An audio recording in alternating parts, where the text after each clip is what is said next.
So once I start seeing like eyeballs popping. Okay. All right, I'm gonna hang up on the phone.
Hello, State of Searchers. Thanks for tuning in.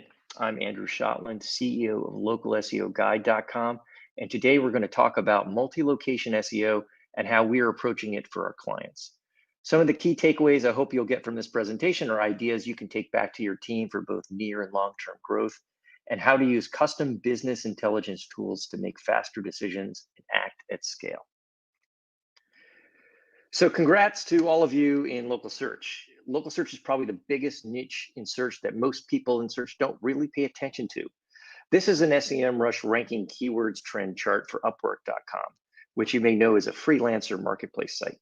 While Upwork serves customers in every location around the world, it doesn't have a physical local presence anywhere. This chart shows the presence of local packs in Upwork's keyword set.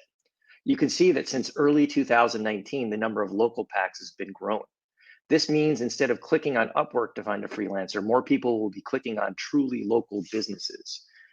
This is not a positive development for Upwork, nor for any other marketplace type business like DoorDash or Postmates that doesn't have a physical location.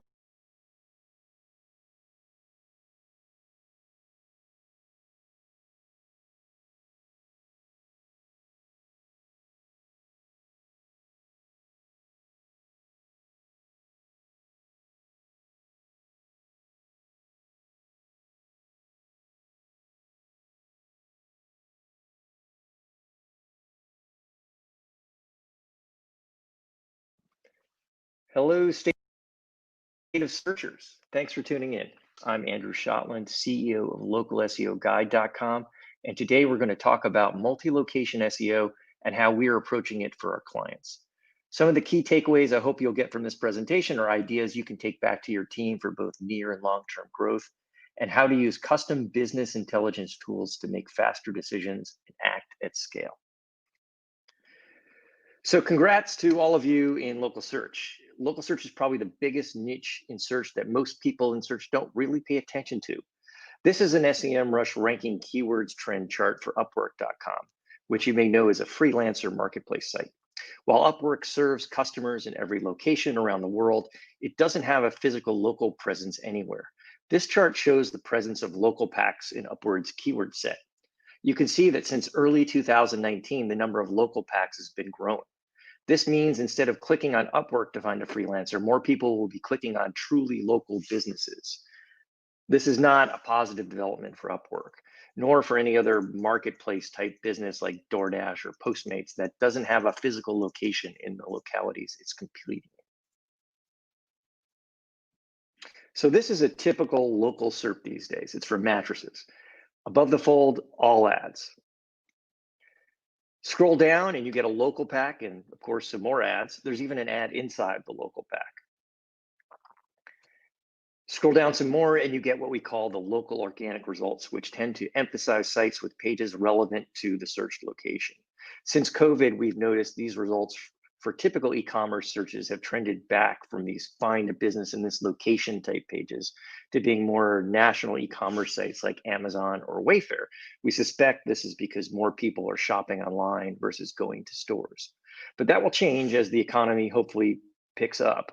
And we'll continue to see more and more locally focused pages in these results.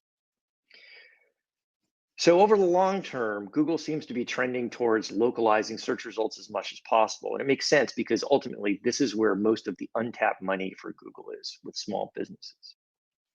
So when Google My Business launched as Google Places, I think like over 15 years ago, it was pretty much a basic online yellow pages listing for each business. But over time, it added more and more features, reviews, photos, appointment scheduling. It got cooler. And it started to become kind of like a do everything, a kitchen sink or one-man band for your business web presence. This is just a partial list of the features that have been added over the past few years. Keeping track of these features and actually figuring out what to do with them is pretty much a full-time job.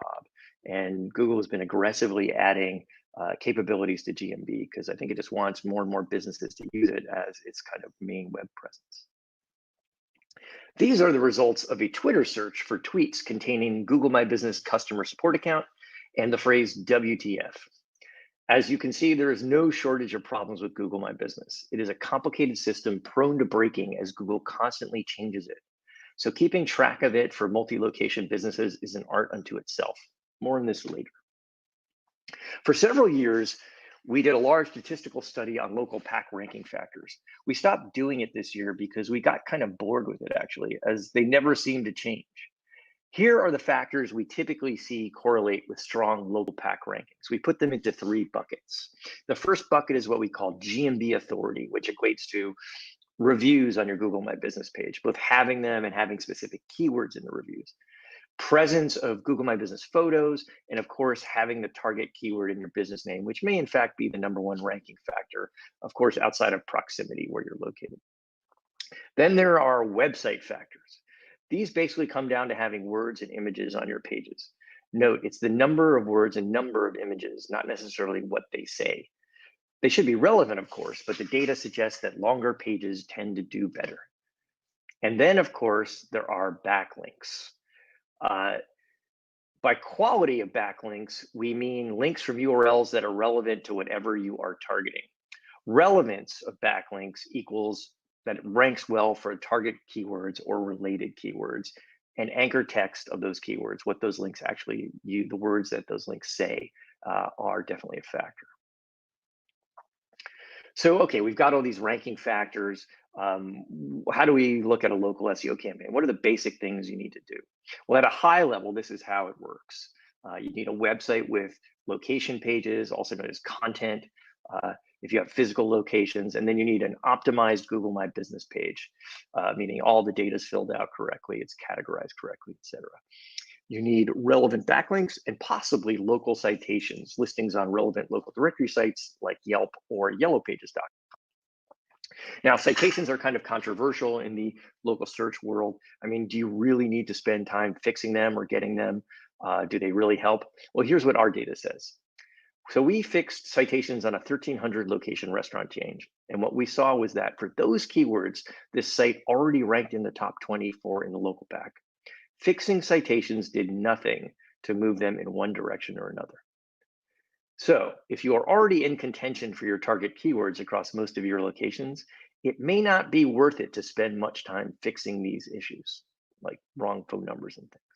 Of course, if your customers are going to these sites and they have the wrong data for your business, you'll want to fix them regardless. But local citations is becoming less and less an effective SEO tactic. Here's how we approach local SEO when we start with a client. First, benchmark how we're tracking. Most businesses, even large ones, are not tracking their local search performance, or if they are, they're not paying attention to it. Makes sense because if you have more than a handful of locations, it's usually data overload, massive data overload. We recommend at a minimum using a tracking parameter on your GMB website link and call tracking if you're in a service area business. Next, make sure your paid campaigns are not unintentionally cannibalizing your organic performance. We see this happen a lot as it's easy to get good PPC performance from targeting brand queries. So make sure this is intentional and paying off because it's the biggest killer of organic traffic. Then you'll want to assess the state of your Google My Business pages. When I say don't trust third-party vendors that manage your business listings, I mean you can't trust software to know everything about your GMB problems.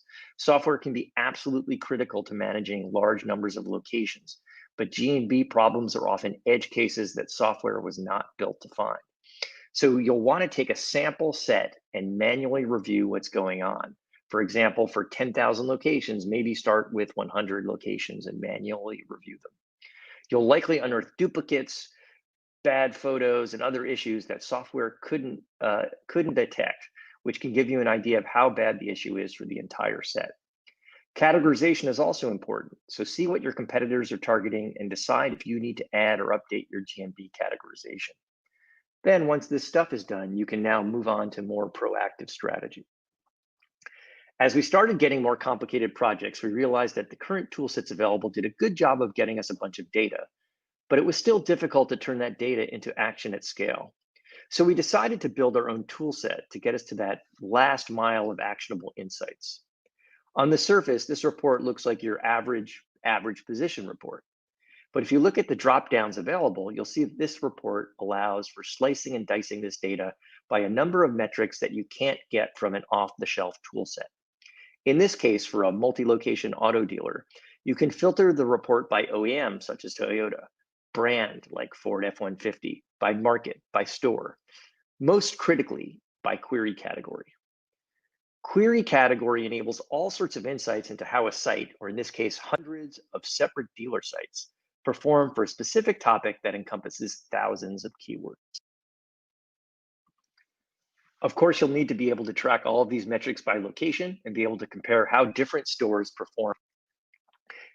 And your standard local pack rankings at the national, regional, and store levels. Again, sliceable by topic. And then you want to share a voice report to show how you're doing on these metrics versus your competitors. So tracking your competitor rankings is also critical to understanding how sites that are winning in the market are what they're doing. Now, this is where it gets interesting. A lot of that other stuff is most of it comes with standard tools, except some of the slicing and dicing. But what we really were interested in is we want to see how a multi-location site is doing at a topical level across a variety of topics. This is going to help us figure out a go-forward strategy for growth. So as an example here, you see how this site is doing across a variety of topics: brand, car, crossover, OEM brand, etc. Okay, this chart shows clicks versus impressions by topic for a client B2B site. The large blue bubble shows a topic where the site is doing well. It has both a lot of impressions and a lot of clicks. But if you look at, say, the small pink bubble below that top cluster, which I believe is for HIPAA, you'll see that it has a lot of impressions, but a relatively small number of clicks. This is a signal that there's an opportunity for this site in targeting HIPAA queries, because we already rank well enough to get impressions, just not well enough to get the clicks. We call these high potential topics or high potential keywords. And once you have this data loaded into the system, it's a combination of Search Console, analytics, and rank tracking. These analyses can be run super fast for millions of keywords. And you can take it down to the keyword level and see which keywords have a lot of impressions but few clicks. This system can take millions of locations and keywords and within a few hours turn it into an actionable content strategy. This is the kind of insight multi-location companies that want to be competitive and fast can use to propel their SEO performance ahead of its competition. And all of this was built with one full-time junior software developer in Google Data Studio. So you can do it too. Okay, awesome. You built some neat tools, Andrew. Thanks. So how do I rank #1 everywhere? Well, I'm not sure how you rank #1 everywhere, but here's how we approach it. You need a framework, a system. There are three main places to drive relevance for local SEO in Google's eyes. The first is your website, particularly your homepage, contact page, and your location and services pages. These pages are where Google tends to extract those words you sometimes see attached to your GMB pages in the results, such as mentions local SEO or mentions mattresses. Google calls these things justifications, as in they justify why a site should appear in a result. So making these pages as relevant to your target queries as possible is where you start, typical SEO. But did you know that Google My Business posts also can affect how your business appears in the local results? Once a GMB post is 7 days old, the content appears to be eligible to show up as a justification. The same is true of older GMB reviews. So post about relevant stuff and get reviews about relevant topics. And this kind of thing can happen to you.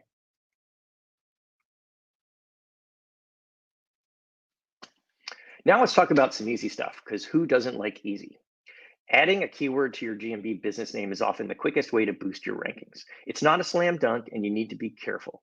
If you have a history of manual actions or other Google warnings, you will not want to use this technique. But if you have been relatively clean in your SEO, there appears to be little downside to doing this. The worst that typically happens is Google doesn't accept the change, or they roll it back. We have found that using the same terms on your website, particularly your GMB landing pages, the page that's connected from that website link, can help these changes stick. Google wants you to use what they call your real world business name. So if it says it on your site, chances are it's your real world business name. So test updating your GMB names. Here's another good one. I learned this from Joel Headley of PatientPop. Most SEO tools tell you to shorten your title tags, but with local search in particular, often adding more words to the titles doesn't hurt and often can help. And often these tools will say, oh, if you want your title to display in full on the SERP, you need to have it only 70 characters. Well, on mobile, they actually display the entire title usually, no matter how long it is. In this case, this orthodontist added nearby cities she serves to her homepage title, and thanks to it, she ranks well for queries in that area. Now, to do this at scale, you can use the Google Places API to get localities for every locations and then add them to your site. I've included a link to a Stack Overflow page that shows you how you can do this yourself.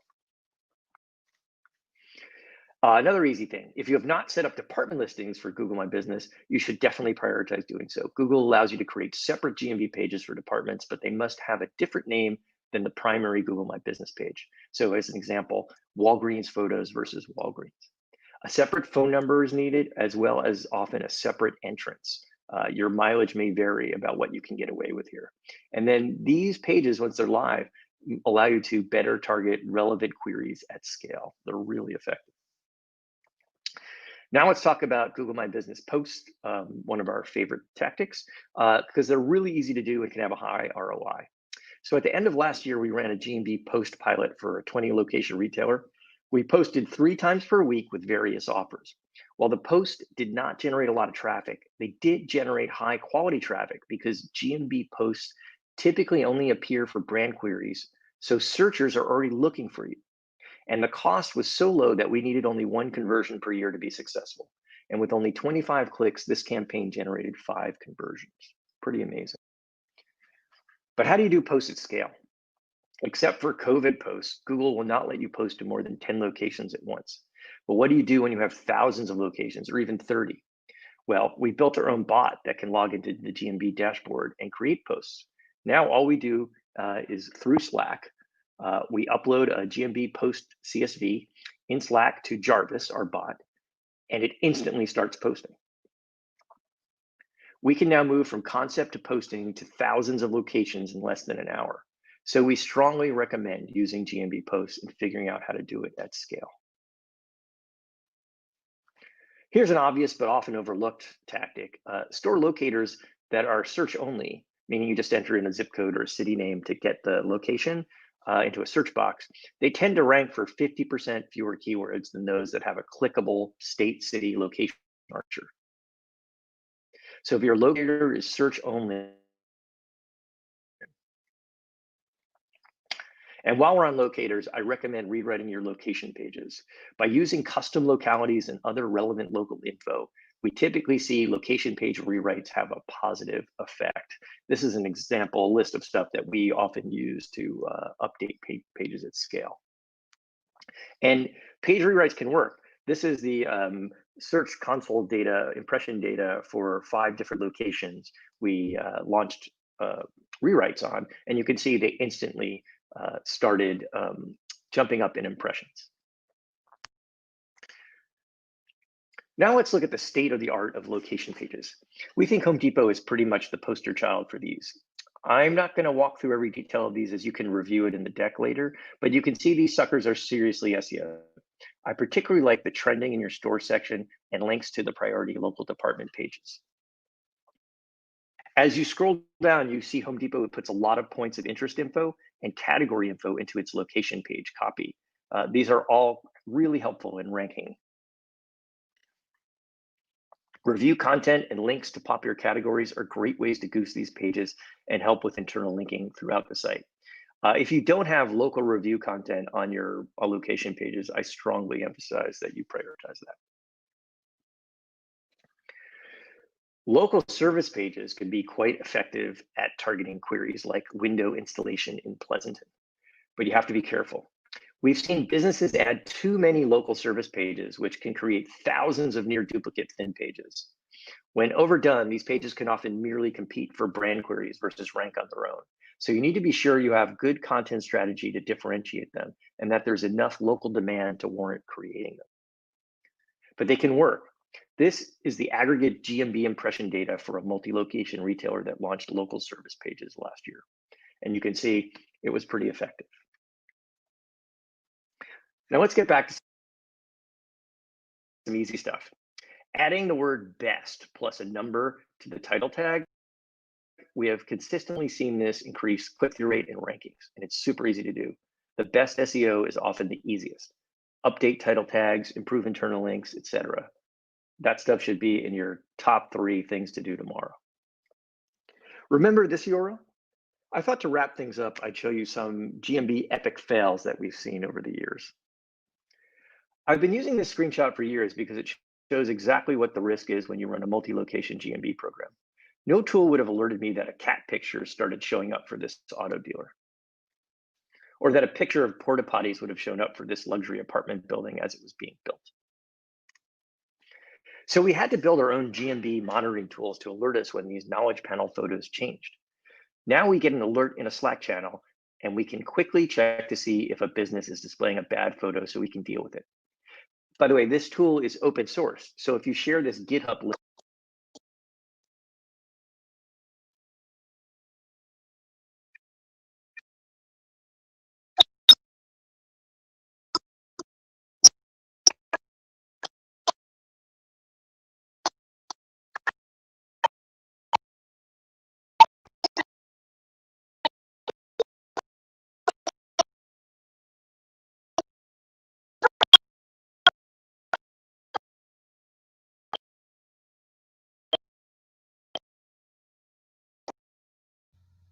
And the last one I'll show you is pretty new. We have figured out a way to aggregate Google Trends queries so we can see at a topic level what people are currently searching for on an hourly basis and drill down into specific keywords. Think of it as a useful version of the Google Trends tool. We're actually going to be test driving this tool on a live blog on our site on Election Day to see what people are searching for during the day. So on Election Day, check out localseoguide.com for hopefully some interesting and fun data. Hopefully fun.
hey, Bill. Hi, we're live. It looks like we've been battling these technical issues with YouTube and StreamYard and so forth all day, but we're live, and let's talk a little bit about well, let's see if anybody has any questions other than. Why don't I just the last, I think 2 or 3 slides got kind of garbled, so Okay. I can just quickly tell you what was going on there. I was really just showing you some of the tools that we've built to help us do these kinds of processes at scale. And I think the one that got garbled was our basically we built a tool where you can put any number of keywords into a Google sheet, and it quickly hits the SEMrush API and then pulls back every URL that's on page 1 for those keywords. And you can do the same thing in reverse. So you can put every URL that you want to track, and it will quickly hit SEMrush and pull out every page 1 keyword for that URL. So it's a really effective way to do kind of keyword research at scale, or see like, well, what's ranking for what I'm trying to target. And I think my final note, if I recall, was that I really just wanted people to kind of, SEO is so much about getting the basics right, which for most organizations is a challenge. But once you get those right, then you need to do something to help accelerate what you're trying to do at scale, and kind of think outside the box. And it's really not hard to do. You just have to have some good ideas and then someone who can like plug these all systems together. Our take on SEO tool data is that it's really amazing, but it can only get you to like to the curb.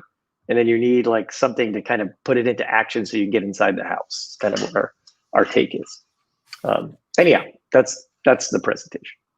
Sure. That particular, you're talking about pulling that Google Search Console data, for example, and with SEMrush and so forth. And have you noticed a limit of how much data it'll pull out? I mean, if we have, you're talking about, it should be fine for smaller sites, but if it for really, really, big sites that are say ranking for 30,000 keywords or something like that, we pulled out several million a couple of weeks ago from one site. So you can get a lot of data. In fact, one of our clients built their own kind of tool because they wanted to try to match keyword rankings to revenue. Sure.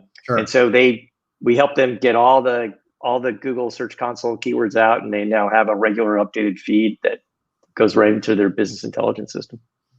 But yeah, so and one of the things if you're really going to do this stuff is we built our own data warehouse, so it makes it easier to deal with. So we can see it over time. It's not just like these one-time shots that you can get. Sure.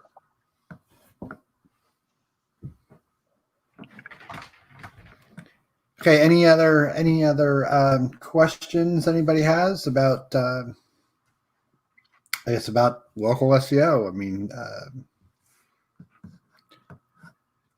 I know Taylor's got to have a question. He's been stalking me all evening.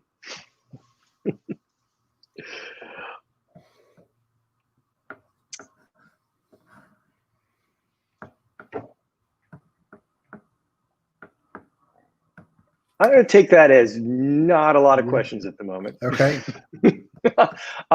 If anyone wants to talk about this stuff or anything else, you can often find me on Twitter at local SEO guide. And if I'm not busy, I'm always happy to have a ridiculous SEO conversation in public or on DMs. Oh, okay. Let's see what we got from Liz. Yeah, so we're really big fans of GMB posts because they're so easy to do. In fact, I could have probably done a GMB post while I was doing this presentation. They just screenshot something and put it together. So what does it say? Why 3 versus 1? Oh, you mean why were we doing 3 posts in a week? We were dealing with an auto dealer that had 3 different promotions for different services. So one was like an oil change, and this was actually a COVID thing. One was sanitize your car promotion. So they wanted to keep rotating those things. And as you may know, when you put up a post, it pushes all the other ones behind. So if you want to keep rotating, you have to keep reposting. But yeah, if you've got a good message, one can do fine. What about scheduling those posts? Or I believe that there's now a feature that you can have a post be up. It used to be you could only have the post up for 7 days, but now you can have it up there for an extended period of time. Is that the 7 days thing was always a lie? It would always stay up there for an extended period of time. Yep. You can schedule your posts so you can add the dates when they start and stop, like an offer or a sale. And so like in our tool, our tool looks just like your normal GMB dashboard spreadsheet. And there's a column for like start date, end date. And you can see that if you go into the dashboard, you can see that too. Oh, I would go with the hot chicken post. I bet that would be the most effective. Just a big picture of hot chicken. Learn more, something like that. Well, I'd have to do the keyword the research because I'm not sure how many people search for hot chicken versus barbecue ribs. It's probably a local It's probably Well, also a regional issue as well. right, but these, we probably but look these, for barbecue ribs more. but so the cool thing about posts is they're really not for keyword targeting, although it can, by doing a post about hot chicken, as I said, after a week, it can show up in your little local pack result, like this site mentions hot chicken. But what it's really for is people are searching, they only show up when your Google My Business knowledge panel shows up. So it's really for people searching for your brand. So people already know you.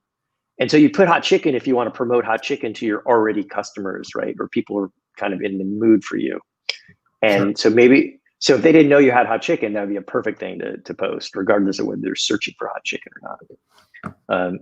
That's why we think these things convert really well, because I already am searching your brand name. And so the odds that I might want to hire you or buy something from you are higher. Backlinks to the website, location pages versus links directly to the CID. Yeah, I mean, so backlinks in local work the same as backlinks in non-local, right? It's are you trying to boost trying to boost a specific page or trying to boost the domain as a whole? And so and what you see, right, is you can test the strength of a page in Google My Business by just changing the website link on your GMB page. So test it like to your home, link it to your homepage versus link it to your location page. And sometimes your homepage is more relevant for a certain query than your location page and vice versa. And so one of the ways to increase relevance is through backlinks. And so if you want your, let's say, location page to be stronger, you would get some backlinks to your location page and use that as your GMB website link. So I know the CID is mentioned. I run into an issue with a particular client that came to me, and they had actually built out a fair amount of links, a lot of links to the CID, and their listing got suspended for just a kind of a stupid reason. And Google said, okay, well, we need you to build a new, put out a new listing. And so of course the CID changed with the new, with the new listing. So you built all these links from various sites directly to the CID, and now it's, the listing has changed. So that, right, you can't get it redirected. Yeah. No, I would go for the location page myself.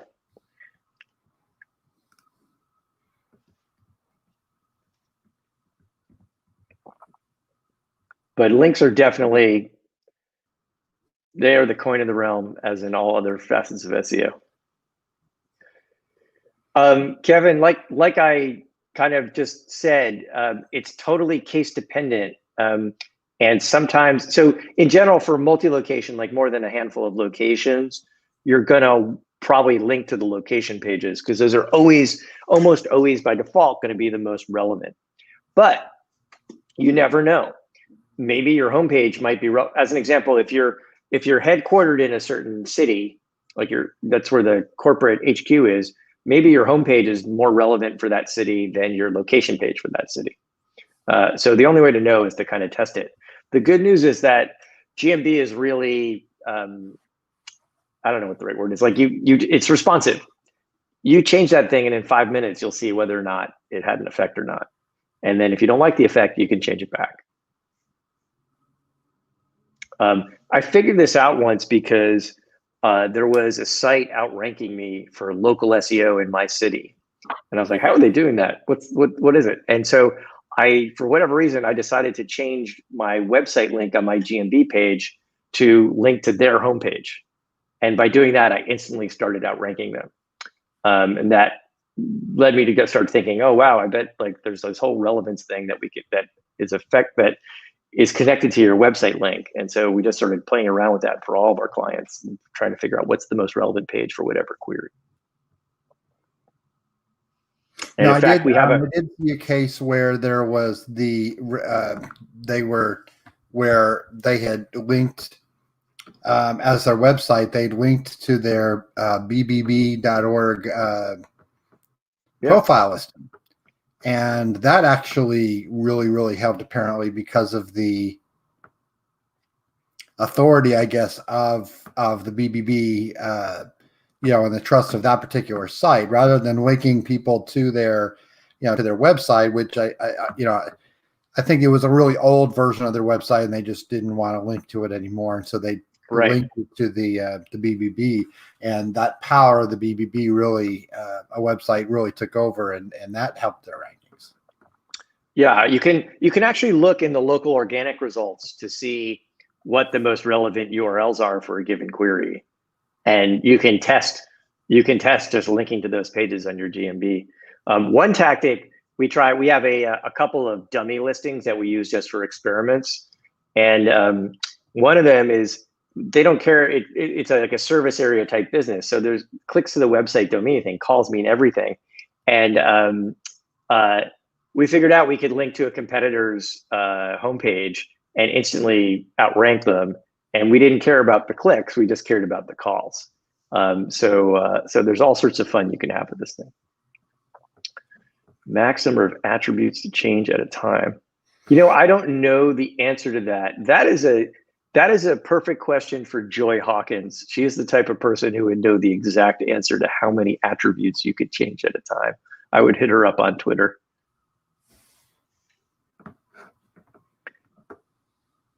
And of course, there's always, but this is one of the problems with Google My Business, is you never know what's the maximum number of things you can change before they start to go, it's too many.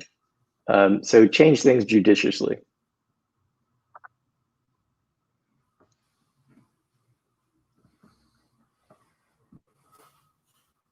Okay, any more questions? We have just a few minutes left till we get to our next session. So anybody? You can certainly find him at Local SEO Guide on Twitter. And I'm sure we will. Someone did ask about the presentation, whether or not that's going to be available. I can, if you hit me up on Twitter or go to our contact form, I can send you, Bill, I can send you a copy too, Sure. if you want, so you can make it available. If you don't mind a big PowerPoint in your email, I'll happy to send it to you. Okay, sounds great. All right, well, thank you very much for having me. Taylor, Liz, et al., Kevin, thanks for tuning in. I hope you guys got something out of it, and I will see you on the internet. Okay, thanks again. Good night, Bill. Andrew.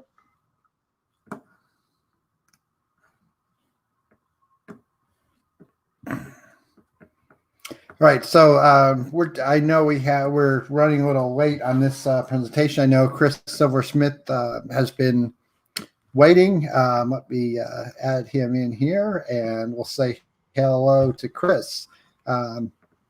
He sent me a presentation. I'm going to go ahead and share my screen, and we'll get Chris's presentation going. If you have any questions, you can pop in there in the chat as well. And when this presentation over, hopefully Chris will be here and hanging out, and we'll answer some questions. Absolutely. Okay, sounds great.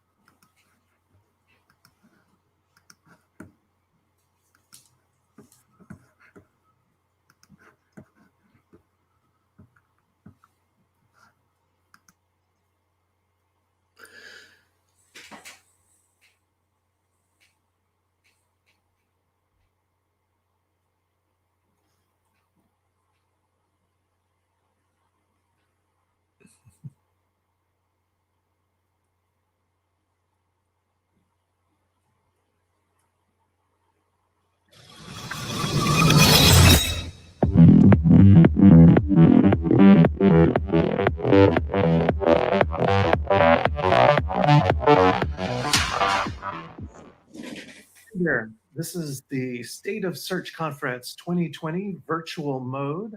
I am Chris Silver-Smith. I'm here to talk to you today about reputation management SEO, 10 things you can do to outrank a negative item in the search engine results pages. We are almost ready to go here. I have Googlebot here is ready to go, and going to release a few little secrets of how to get stuff to rank in the search results and outrank a few negative items.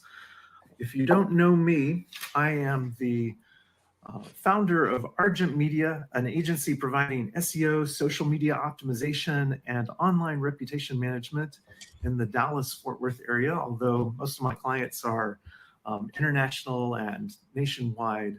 I've long been a columnist for the Search Engine Land website almost since its inception. I also work often as an expert witness on legal cases involving trademark infringement, defamation, online marketing, search engine optimization, and search engine technology questions. Some of my prominent clients have included Pods. I've worked on cases involving Google, the Academy Awards organization versus GoDaddy, Teamworks versus Starbucks, Kawazinga versus Microsoft, and Versace versus Fashion Nova. I think I have a few little secrets up my sleeve. While I often try to come up with unique strategies and methodology, I have always tried to stick to methods that are considered to be white hat. But I do have friends that have thought that I was just a little too clever for white hat and have joked that I'm actually something of a black hatter. I'm really not, but I do like to come up with things that people haven't thought of and kind of wedge my way into search engine results for my clients and try to help them with some often very difficult and upsetting problems and try to help them recover their reputation enough to continue doing business. If you have a reputation management problem showing up in the search results, there's some techniques here that might help you. If you don't have a reputation problem, there are things that you should be doing proactively to try to protect yourself, because almost inevitably you may run into an issue on the internet here in 2020. Anyway, these techniques should be able to help you with that. They also have ancillary advantages as well. They can help out with your overall SEO program and overall marketing. So stay tuned and let's go right into them. Okay, so just touching on kind of the simple principle that is behind most of the strategies that I work on. As background information, online reputation management, SEO, is highly complex. It's one of the most complex niches of search engine optimization practice that there is. And it's because there's a great many more factors than just kind of in some more standard SEO where you're trying to get a web page or a website to rank for some very isolated and discrete keyword phrases. Online reputation management SEO is complex because when you think about it, the Google search engine results page, the typical one, has approximately 10 search listings. That's not necessarily the same across the board. I'm seeing a whole lot more variation here in 2020 than I've seen in previous years. However, it's still fairly standard that there's 10 search result listings. But that doesn't even matter for this concept so much as the fact that if you have one negative search listing that's showing up for your name search prominently on the search engine results pages, then you have a really complex issue, because you need to get the optimization going for 10 or more other pages in order to displace that one item. And I say 10 plus other pages because not only do you want to fill up the first page of search results with positive and neutral items about your keyword, which is assumably your name, your brand name, you often need to get a few more items than that ranking even into the second page of search results, because if it's only at the top of the second page of search results, then it can very easily pop back up on the first page of search results. And Google's kind of famous for automatically testing back and forth those items from the top of the second page of search results to see whether they get really good engagement rates. So you have to come up with 10 items.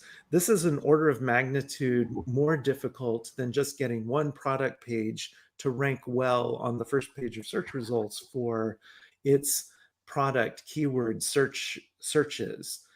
You've got to get multiple items. And one of the reasons why this is complex is that Google doesn't want all pages from the same source, all pages from the same website or domain. They want some good degree of variety showing up in the search results. So you have to get 10 pages from different sources, different domains, different types of content showing up on the first page of search results to satisfy what the algorithm is looking for. So as an example of that, what if you had some reputation damage abruptly occur? And here's an example just from the past few weeks. The Richards Group took a real hit when their founder and namesake said some things that were reported in the media that are very, very negative and really harmed their reputations to some degree, to a large enough degree where he's stepped down apparently. And so you have major news websites like Texas Monthly Magazine, the Wall Street Journal, NBC, DFW, and the Dallas Morning News websites all reporting on this item. And so all these things are suddenly showing up in the first page of search results. This is not a unique experience for companies. There's quite a lot of companies and individuals out there that have something appear in the search results that's highly negative.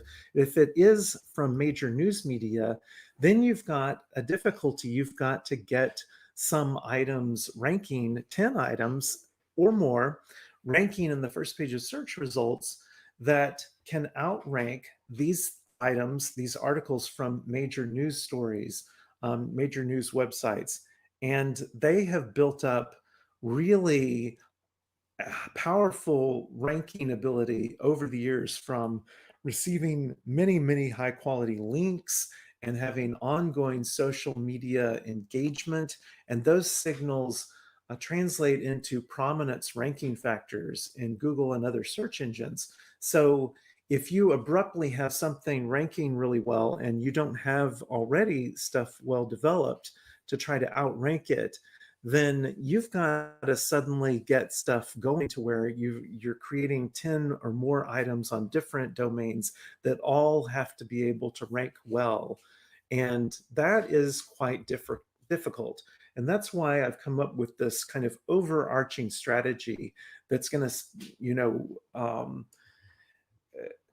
be addressed by the 10 tips that I have for you today. So I call it piggyback SEO, meaning that you're going to leverage really strong websites that already have ranking ability out there. You're going to use their SEO ability for your project.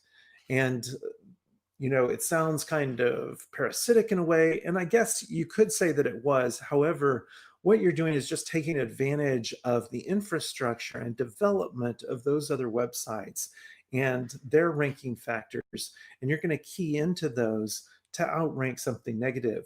So we're building ranking signals from scratch to displace a page from a website that has evolved ranking weight for years, and that's not a trivial task. So piggyback SEO, we want to take like some platform that's already out there that's super strong. So in this example, like ABC platform site, and they've already got all these SEO features baked in, like they have millions of pages and thousands of high quality links. And they have millions of social media links and engagements over time, or hundreds of thousands or thousands of them. And they've got automated sitemap inclusion for any new pages. So if you're creating a new page about your brand, Acme company, then it's already got some of these things baked into it, the social media sharing stuff, the interconnections. It's got sitemaps or interlinks and RSS feeds and stuff, so the search engines will find it and index it real rapidly. It's got, you know, well-formed titles, and the title's one of the most influential factors of all on-page SEO factors out there. So you want that to match up with your company name super closely. And they've also got the other stuff real frequently, like H1 tags reflecting the title, same title text, and meta descriptions, and alt text of their images, and links that are well formed, and tags that interconnect, and stuff like that. They also have additional features in many cases, like phone fields and addresses and links, some things that translate into schema code automatically on their pages, and user reviews and things like that, all sorts of other items too. And they frequently have easy content publishing exposure so that you can publish things ongoing and start getting exposure and getting all of that engagement score and links and stuff going for your profile page on these platform sites. So of course, one of the top platforms out there that's really easy to get going is Twitter, and it's super powerful and it's worth it. So if you don't have a Twitter account, or if you've neglected it, then you just do some, you know, set one up and exercise a little care and feeding, and you can get that Twitter account going. So here's an example that I love to cite, City Museum. They do almost everything really beautifully and perfectly, and their social media game is on point. And so here's their Twitter page, and they've well developed it over time. It's got 36,000 followers, and they're following a handful of accounts, but they've got ongoing postings that they publish, and people interact with those and stuff. They do have some negative stuff out there if you look for it, but they're a really great organization. And so I love to highlight them, and they do stuff really well. So it's not necessarily very easy to find the negative stuff about them, because all these other things like their Twitter account are ranking on the first page of search results for them. So how does Twitter's ranking ability and other social media platforms ranking ability occur? A lot of people kind of discount them for SEO value because links from them are no followed in many cases, meaning they don't pass PageRank value. But how does Google rank their pages if they're not passing around PageRank value? Well, the answer to that's really pretty interesting. So let's take, for example, John Smith, a fictional person, although there's many people on Twitter named John Smith, and his profile page. And so let's say he's set it up, it's got his name going in the handle, and he's got a number of followers he's developed, and he follows a number of people. Well, he also is liking things. You would think that the number of followers mixed up about this, that the number of followers to his page might be the big thing that Google looks at. Oh, he's got tons of followers, therefore his page should rank well. That's not necessarily exactly how it works, because what we find is those followers don't have very good PageRank flow ability, and neither do the profiles that he's following. He doesn't get necessarily link backs for those. And so those two factors associated with Twitter profiles don't function real well for search engine optimization purposes. And part of that's because those are blocked by robots.txt. Followers and following stuff is blocked. And so Google's not going to their followers and following pages on these profiles and spidering those, so they don't see those links. By contrast, when someone mentions your profile and links to it with the @ symbol in Twitter, that actually provides an open link within the Twitter network. And that internal network link does help produce some page rank for your page as Google finds those tweets out there. And so also, if you interact with other people's tweets, let's say there's a popular account out there like 50 Nerds of Gray, and you interact with some of their tweets, then you could be one of these top 9 little Twitter profiles that are highlighted by them by retweeting or liking it. And if you ended up in that, if you're one of the first ones to interact with it, then you can get a link back to your profile. And so those are open links too.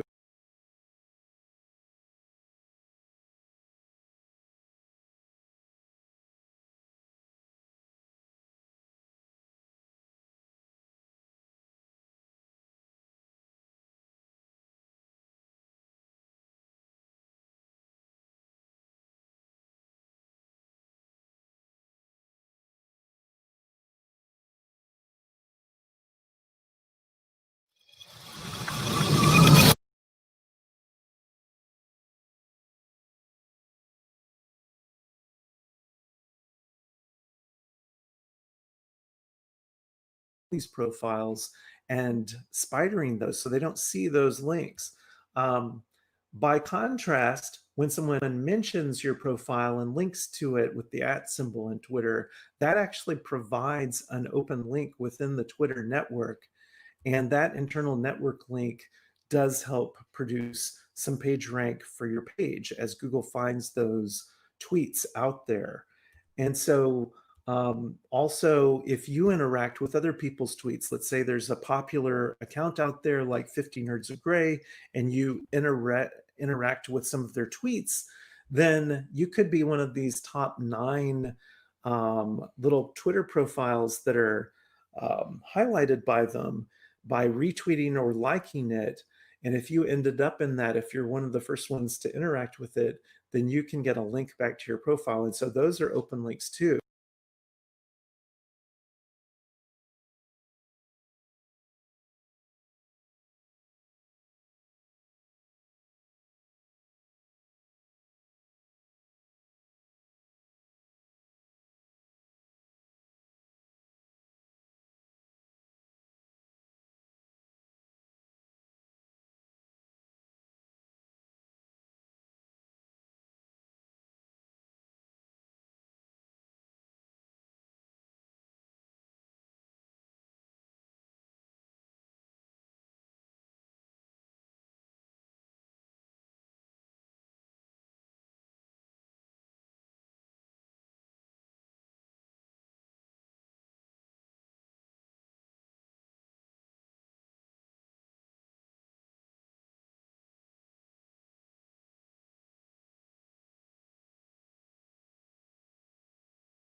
there. This is the state of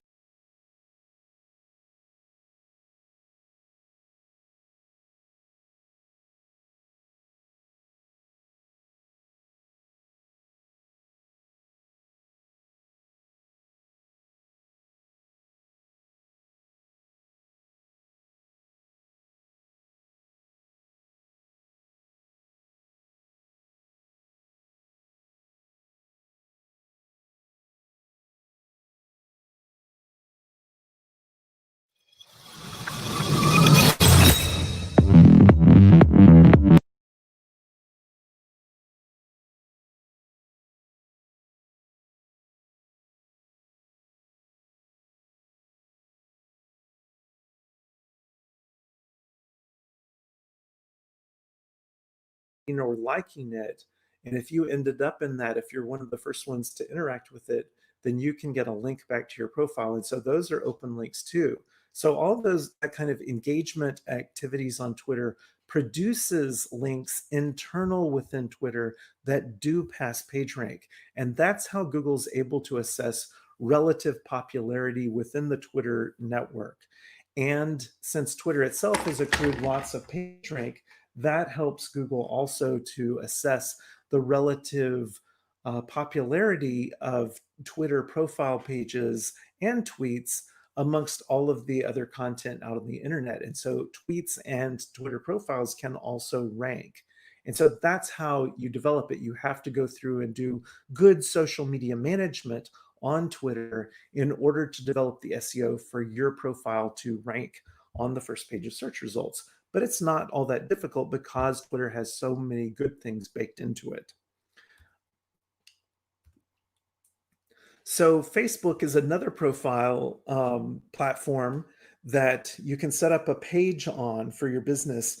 And it already comes with a lot of factors baked into it that Google generally likes. And Google generally likes Facebook as a whole because it has lots and lots of links to it and has lots of activity associated with it.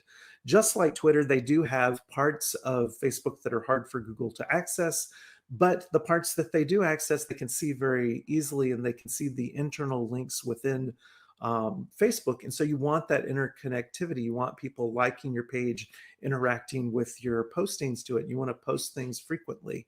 You can even develop more followers and such on Facebook by advertising, although that's going to cost you some money. All of those signals help you to get your profile page on Facebook to rank because it's such a strong platform.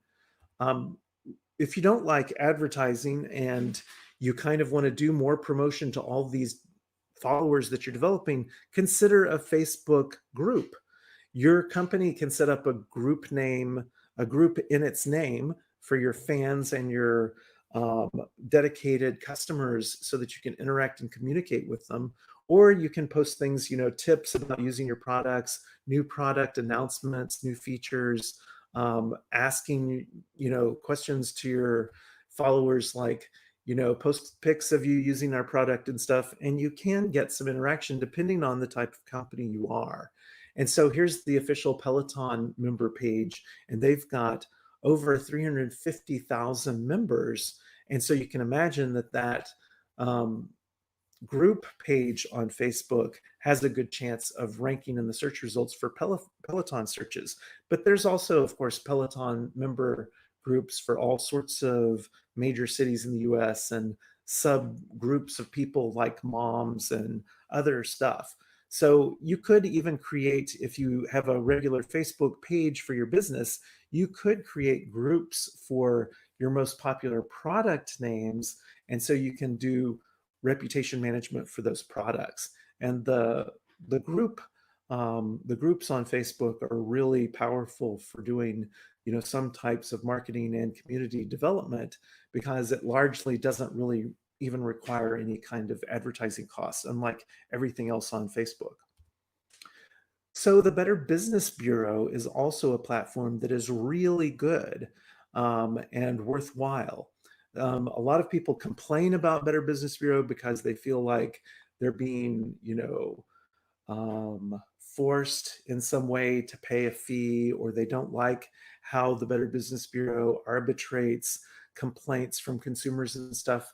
But by and large, from my viewpoint, they're kind of the grade A of rating and review websites out there, because they listen to businesses and because they try to only allow real, non-fake comments and complaints and reviews.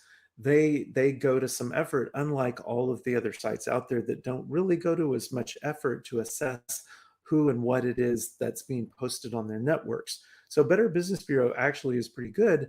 And what's more, if you have a good rating and profile page on there, it's well worth it. So I encourage people to pay the accreditation fee so that you can get accredited and have your profile page on there, and you can add your link to the profile page and your logo and stuff like that. But these pages have a very good chance of ranking in the search results, particularly if you're building links to them. So, for many types of companies, it's worthwhile to have that Better Business Bureau logo and their grade rating on their pages. And you could have it on all the pages of your website, creating even more links back to your Better Business Bureau rating and profile pages. So another reason to consider using it is that it seems to be something that Google really, really likes. Google cites it a couple dozen times, I believe, in their most recent quality rater guidelines documents. And because of that, many SEOs out there have said, oh, the rating value is a ranking factor. But just as the Twitter follower number isn't really a factor that Google uses, neither is the grade necessarily on the Better Business Bureau profile pages, but the fact that you have links from the Better Business Bureau, albeit no followed ones, and that your business name is on there, those could provide some citations and Google could see that. But the basic takeaway is that it improves consumer trust in your website, bringing you more customers and probably more clicks on your items in the search results. And so that's why it's beneficial, and probably is beneficial from that extent for your overall SEO program. So LinkedIn is another great platform for use for your business. If you set up a corporate page on LinkedIn, it can rank for your name. So here's a good example from the local area. Haynes and Boone LLP, one of the biggest attorney law firms there is in the Dallas area. And if you scroll down on their first page of search results, their company page is one of the top things that appears there, even above many usually strong ranking law business directories.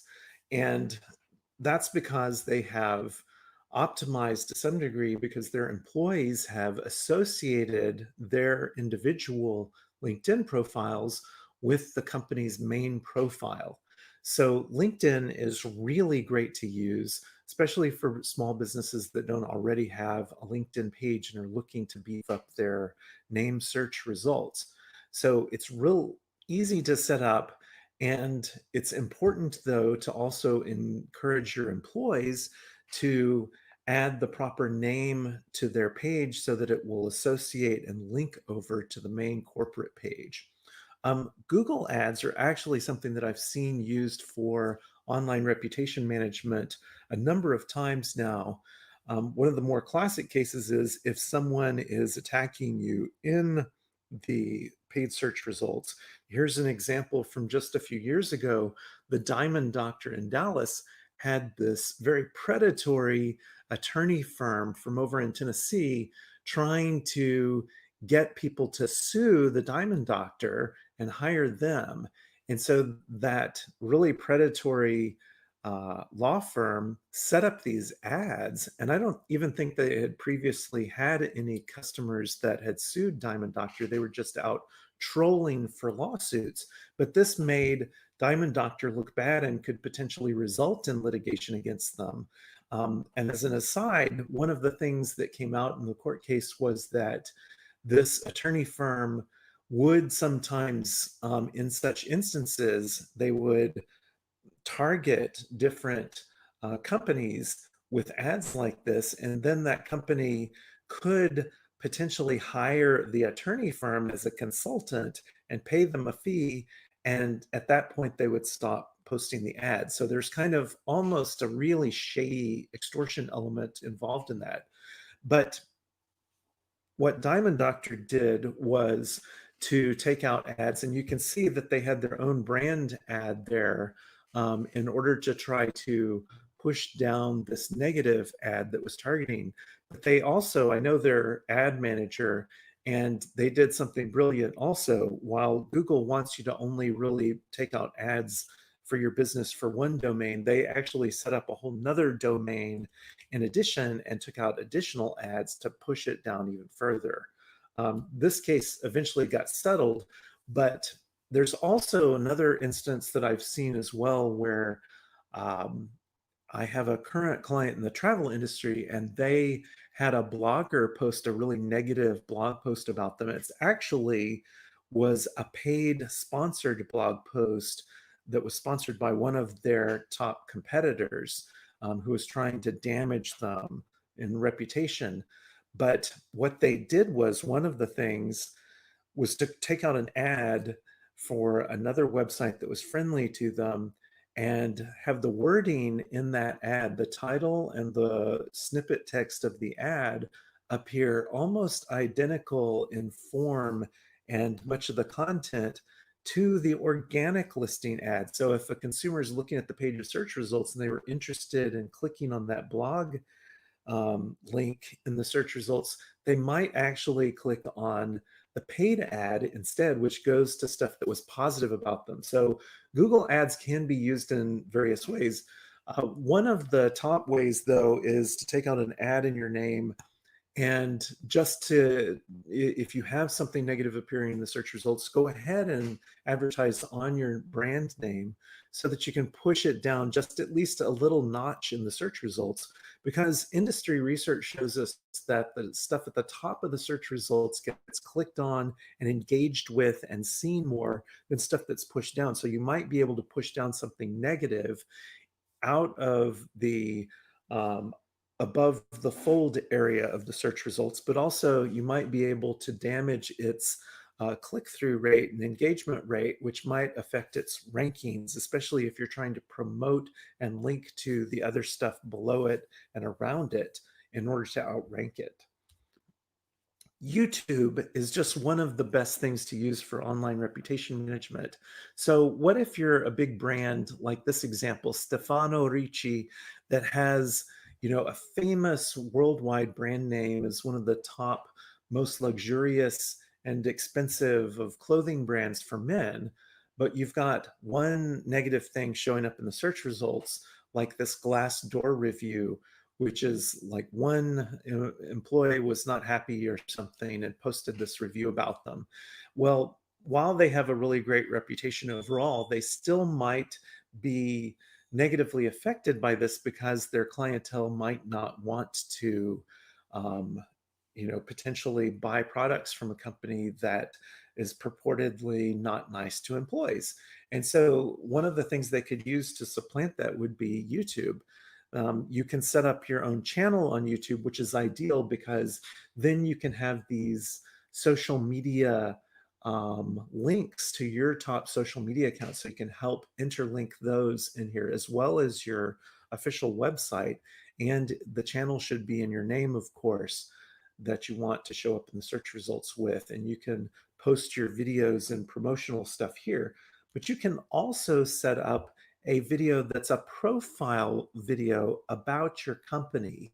And that's what they have done here. So this is like an ad all about your company, but it's also kind of like a little online resume or business profile overview in video form. And so it can be in your company's name, and you want to have the other elements of optimizing that for YouTube and optimizing it for videos, like allowing comments and allowing embeds, because all of those different signals can help build the ranking power of that video for your name. And that can appear in the search results for you, helping to push down other negative stuff. So for instance, on the search results page for Stefano Ricci, you have the YouTube video appearing instead of that Glassdoor negative review. Crunchbase is really a great one. It's a business directory. It's also a directory of people involved in startups and large companies and such. But what people don't realize is if you're a small company, you can also set up your profile of your company on Crunchbase and add in information about it, add in a link to your official webpage and stuff. And to help optimize it further, you can add in your people with the associated with your business profile in Crunchbase. And that can help solve a dual purpose, because frequently the executives and prominent people or prominent employees associated with your business can also have reputation issues. And so you want to develop their online reputations proactively as well. But their activities and their profiles can help build linking internally and ranking value for the company space. And if you associate stuff with your Crunchbase personal profile and such, you can actually have your tweets appearing up on the Crunchbase page as well. So it helps co-promote your Twitter account. Another really great trick is to go find a blog that ranks really well for your kind of industry terms or your local area, and hire the blogger to post an article about your company. Many bloggers are very open to this. And unlike the old technique of trying to hire someone or pay for an article or get a guest post on a blog in order to get a link back, you don't even care about the link because you want the blog post itself to rank. And if they have a pretty powerful blog, then you have a good chance of it. If they have a good social media footprint themselves and promote their blog posts, those are good signs. So here's an example. So just this year, many restaurants took a real ding to their online reputations when they took COVID loans that were perceived to be for much smaller businesses. So De Niro's Nobu restaurants that were high-end fusion sushi restaurants took a real hit in the search results for taking Corona aid virus loans and PPP loans. So here's also Shake Shack took a hit on it, and Ruth's Chris Steakhouse took a hit. Now, you know, if you've been attacked in the search results, if you're a restaurant, usually restaurants have really great, if they're liked, if they're well known, they usually have really great reputations in the search results that can be very hard to erode. But if you have something like this showing up, then you want to work on that. So by contrast, here's Grand Lux Cafe in Chicago, Illinois. There's also one here in Dallas. They're really great. They have 5 million different food dishes to choose from, really great menu. It's really kind of a luxurious atmosphere, pretty fantastic. But what if they had something negative like these other restaurants did showing up in the search results? Then they could hire a blogger. And indeed, the Grand Lux Cafe did approach bloggers to write a review, an earnest review about them. And so they approached this one, Bunny and Brandy's Brunch Time blog, and they went and visited the restaurant and actually did a big write-up of it, you know, how good their breakfast was. If you do this in order to get another valuable and easily ranking thing in the search results, you want to make sure that they have kind of fairly good search engine optimization, fairly good visibility, that they blog fairly frequently, that they promote that through various social media and stuff. But you also want to make sure that you instruct them that this is a sponsored post. And actually, in order to follow FTC guidelines, you want it to be labeled as a sponsored post. So they actually even have, it says the writers of this blog were invited to dine at the restaurant free of charge in exchange for an honest review. So there you have it. But this doesn't impair their ability to rank for the brand. And even though they weren't necessarily instructed to write a positive review, it's kind of implicit and generally predisposes people to be a little bit nicer to you if you are providing something to them for free.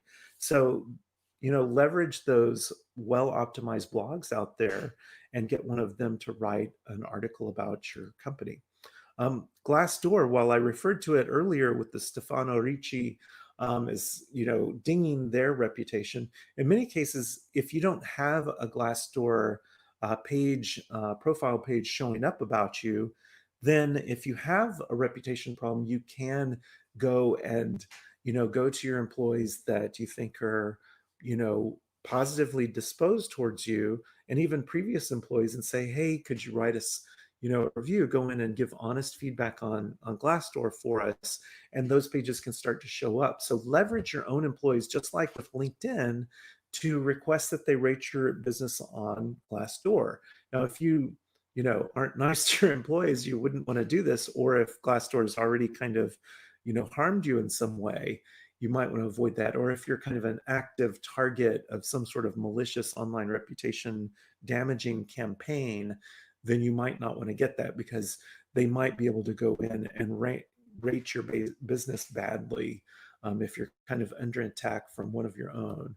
But here's an example. Whole Foods has gone in big with integrating some with Glassdoor, and they've got really worked on their profile pages there, and their employees have all lots of them have given feedback there, so their Glassdoor page ranks very strongly for their brand.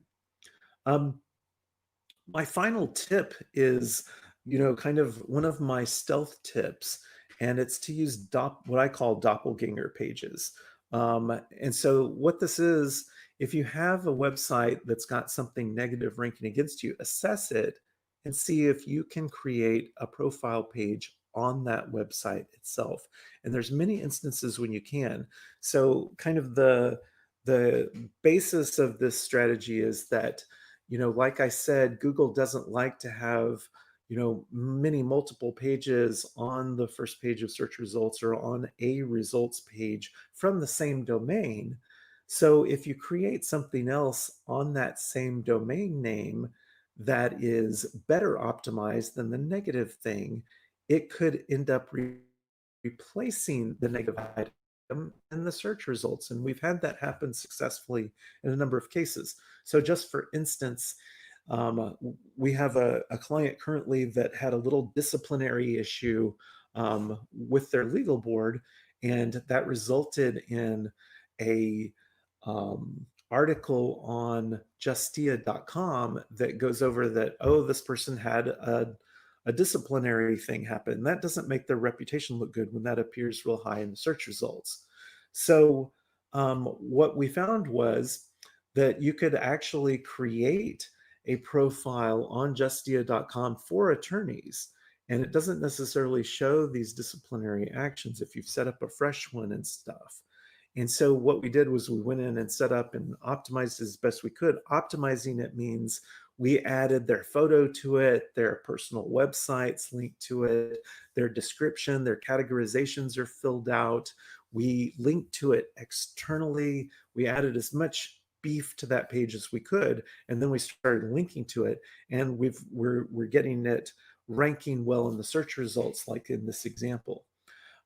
This is just an example. This is not a person that I am aware has any kind of reputation issue. I just pulled it because they had filled out their profile and kind of optimized it well by paying a lot of attention to it and filling it out and stuff.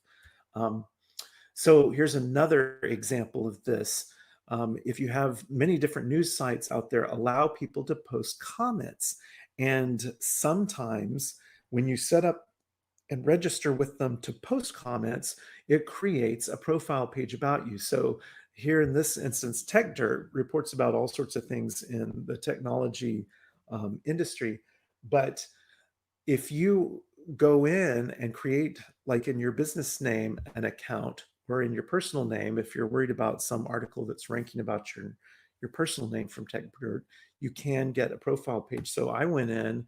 I don't have a reputation problem with them. I did this as an example, but you can register and create your own. And so here's my profile page on TechDirt.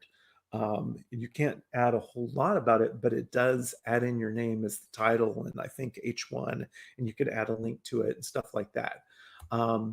And so then that personal profile page links for my name in the search results. And I think that you can use aliases on there, in which case you can set up a name. I believe we have done this before, set up a name in a company's name that was targeted by articles on TechDirt, and we started promoting and linking to that profile page and got it to outrank the negative thing from TechDirt. That's all I had for this, and I really hope that you got something worthwhile out of it. And it looks like we might have just a little bit of time for some Q&A. So if you have any questions, I'm going to be online here for it. Thank you very much.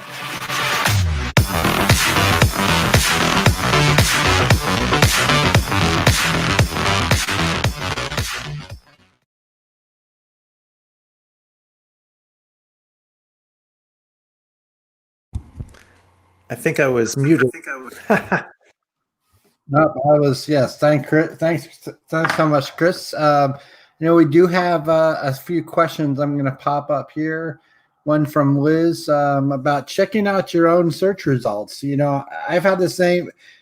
Well, I know there's a lot of people who've had the same issues, and I started probably back in 2001 with my own domain name and website and so forth, and I've always been in the agency world, and that's one of the things, and when finally, 15 years later, after been working on my personal brand and making sure, that my profiles and everything are up there and where my name and search results, I was able, to go out on my own. So I know that paying attention to your own search results for your name, is something that, that we all need to work on all the time. Yeah, I'm not just a member of the Reputation Club. I'm also a user. I've been attacked myself a few times in the search results. I mean, you think you're not going to be because you try to be nice to other people and you try not to do anything, that's going to be, attacked. But it can happen. It's happened to me a couple of times. I've managed to resolve those issues through various means. I haven't had to sue anybody. I try to avoid that because I think I have other skills to use in doing that, but I have had it happen. So it's pretty common, actually. The takeaway is that you need to be doing proactive online reputation management. So you should try to do a bunch of these kinds of things that I outlined in this tactical presentation. And if you do, you might not be quite as much of an open target. Sure. I know Kevin had a question about bumping. Yeah, this is a great question. So yeah, lots of companies have like a Twitter account or a LinkedIn page, a Facebook page, etc. And to some degree, of course, Google's going to say, we're not going to put that up there because people that are searching for your brand aren't looking for that. But the kinds of things you have to do are stuff like traditional social media management. In the case of Twitter or Facebook, you have to try to develop those pages. What I see frequently is that a small business or a medium-sized business comes along and they've set up a page and then they didn't really know what to do with it and they didn't really develop it out and they don't really do anything ongoing. So if it's stale, it's going to drop in the search results if there's nothing going on with it. Twitter is especially like that. In Google search results, you can get Twitter to show up if you're going to do stuff frequently and consistently and try to develop your followers. On top of that, if you're consistent with it, you can get the Twitter carousel to show up in the search results. So it'll take up even more room and people might be more likely to click on it in the search results if it does have the Twitter carousel. So I mean, one of the key things, of course, is to link to these things. I don't know how many times I've had a new reputation client come in, and it can be substantial companies come along, large restaurant chains, and they're like, oh, we have this bad problem. And I look, and on their website throughout it, it's just got like a default link to a Twitter icon, like they've used some WordPress template and haven't actually filled in the links for their social media. And so their own website doesn't link to their social media. But you can build links beyond your own website to the social media as well. And that's the sort of thing that we do. So we'll have like set up dozens or many social media profiles on many platforms and do interlinking amongst the social media stuff. If you have a YouTube channel, you want it to link to your top social media channel links to Twitter and other stuff from YouTube. So there's a whole bunch of core development things. I'll see a lot of cases where someone will have a Twitter account that's just stale, hasn't been updated in a year, it's been updated once in the last 6 months, stuff like that. It will just drop right out of Google if you are not using it. Sure. Kevin has another question here. What about a page like Crunchbase? How would you boost that if it dropped to a bad article? Are you meaning that there's a bad article about you on Crunchbase, or you just mean that there's a bad article and the Crunchbase dropped off instead of it? Okay. So I'm assuming that that's the case, that your Crunchbase was on the first page of search results and it dropped off. You might go in and update it some, because a lot of people will set up those profiles and then not add anything to them. You might see if you could add some more employees to it so that it has more links and interlinks within Crunchbase platform. You might add some links externally to that Crunchbase profile. You might see if you can get your tweets to embed within your personal profile there. You might add some news to it or some other links if you're able to.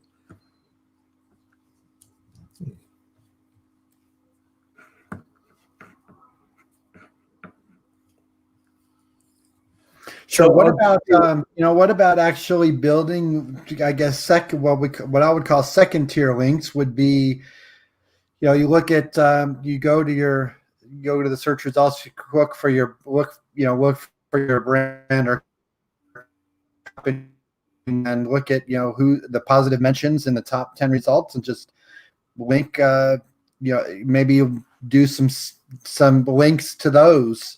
Like let's take the BBB for example, and your BBB profile, even though it's a no follow link, but when you click on, you search for your brand or your name or company name, that BBB profile page is probably going to show up in the top 10, hopefully. Or if it's on the second page, then let's maybe build some links to those profile pages. I know that you can build links to tweets, that are URLs. You can build, there's you're totally right. Like, beyond kind of these core, well-known platforms. I mean, to some degree, it's a no-brainer, right? To have a Facebook page, have Twitter.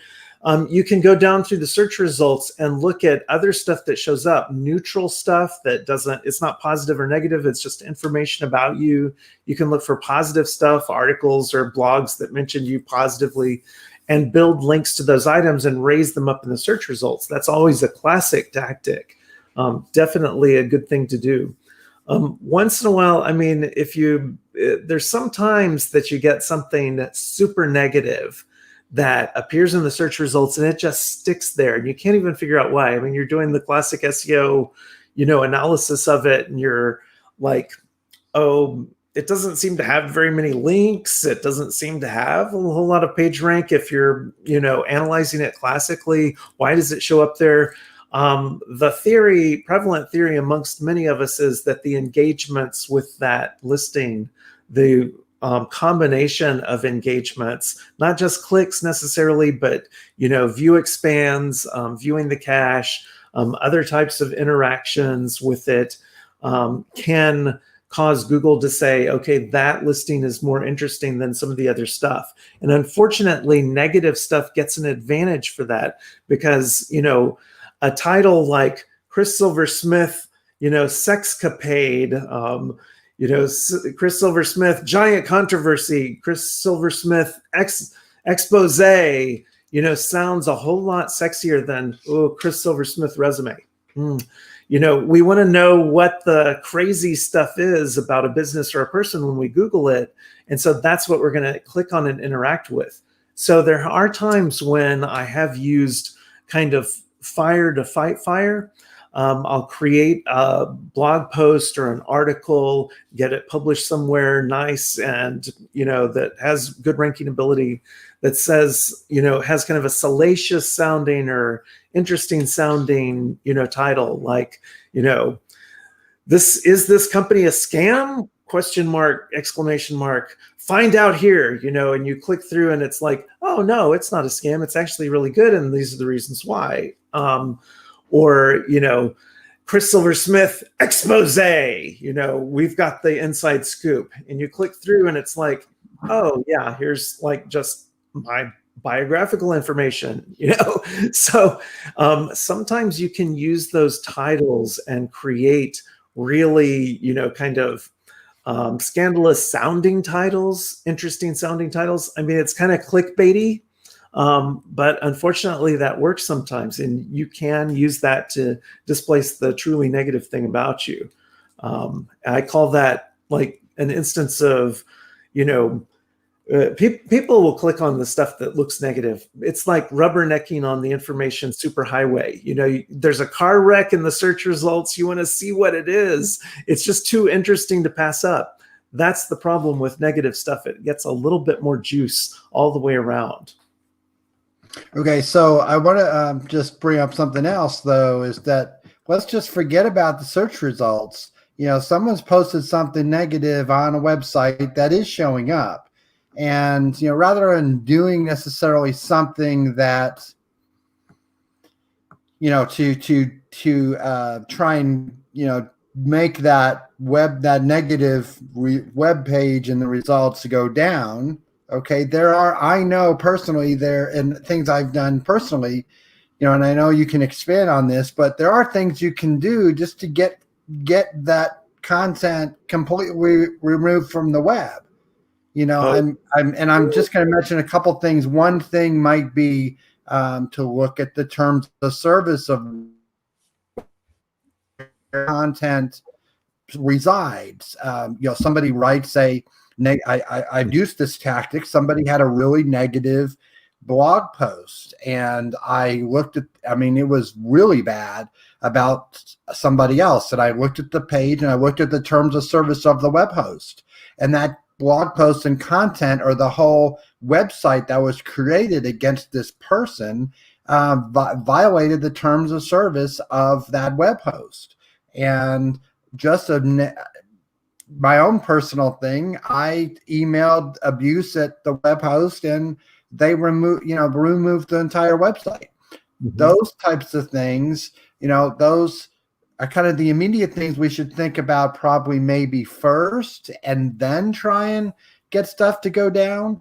It's not the easy route, but also look at those issues, but maybe some technical things. Can you talk a little bit about, okay, somebody's written an article, but there's some incorrect information, or what kind of initial legal options do we have here? Oh yeah.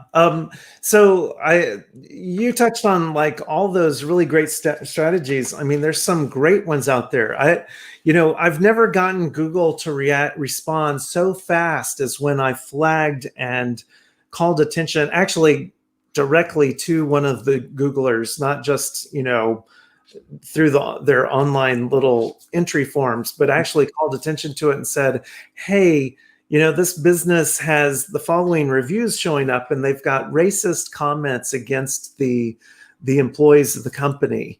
And that's against terms and service. So those reviews are gone. They were gone maybe within 12 hours. It was beautiful. I love that sort of thing. If you're lucky, you can come up with something like that. And if you don't look for it, you're not going to get it happen. So you review that. So many times stuff is posted online. It's an invasion of privacy. It's unfair. It's fraudulent. It's got misinformation in it. If you can get that fixed, then you don't have to be doing the game of trying to get it displaced in the search results. So we definitely have worked on some of those things. The legal option is great. I have worked on cases where like a company's product is maligned through misinformation, and they go to the blogger that posted it and said, hey, can you correct this? Can you just correct it? And the guy refused. And so they sued him because it was false information, and he kept it up there after he knew it was false. And they eventually, they would have won, but I think they eventually settled it because they were trying to get his cooperation in addition. And then we, got him to delete those pages, and we submitted them to Google to remove the listings out of the search results. I've worked on cases like one of my biggest clients early on. They had some negative stuff put in Yelp, and they included screen grabs from the website. And I mean, this is a little bit of a devious tactic on my part, but I'm like, they didn't have permission to use graphics from that website. So that's a copyright infringement. And I got those little posts removed, those reviews removed. I've had other cases. I have a case right now that's a really dire case, and I'm trying not to tell you the person or the specific facts, but a guy was accused of, or they thought that he might have committed a crime, and he works for a very prominent company, and because of that, it got a lot of news and press. And the poor guy didn't do anything. It was just a bad set of circumstances. He really didn't do the crime that was committed. I'm quite convinced. I've seen the I've seen his lie detector test, but he didn't do that, and it was just like it was unusual mix of circumstances. But it was a media feeding frenzy. Lots of news reports about it. Lots of stuff going, he's alleged to, the police think he might have, but they've dropped all charges.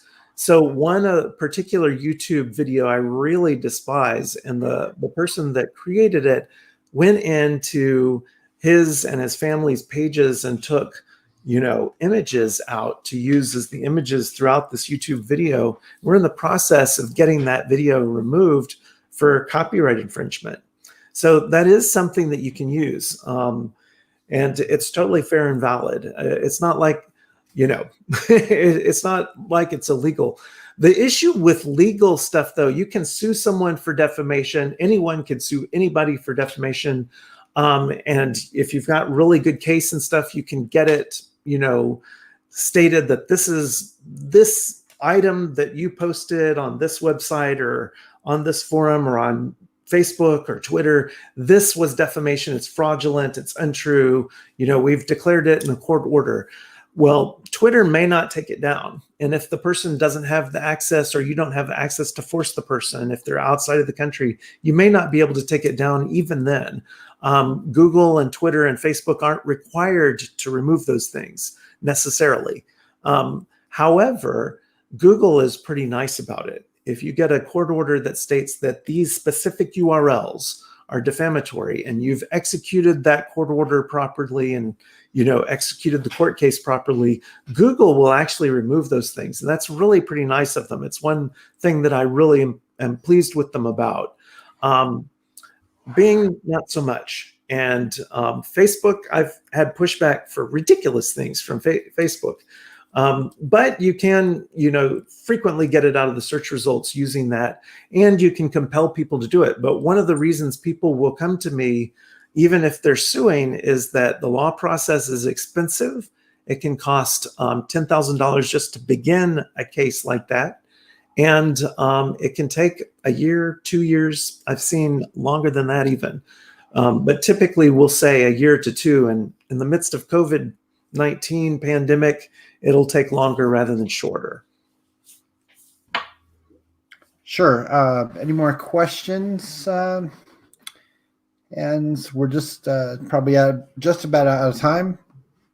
But let's throw out last call for any questions, comments. I know that we'll make the video a high-res version of the video, uninterrupted this time, of the video available and in the learning system, so you can watch it, pause it, and so forth. And also a copy of the presentation will be available as well. Well, if there's no further questions, people can, of course, hit me up on Twitter and social media, and I'll try to respond. Sure. But thanks so much for inviting me on here, and hopefully I've given you guys some tips that will be helpful to your issues. Yes, definitely. Thanks again, Chris Silver-Smith from Argent Media. Okay, thanks, Chris. We're going to go over to the networking. There are some links. There is a link to it to join the Zoom, and everybody's going to be joining over there. Very cool. Okay. Well, good night, everybody. Okay, thanks.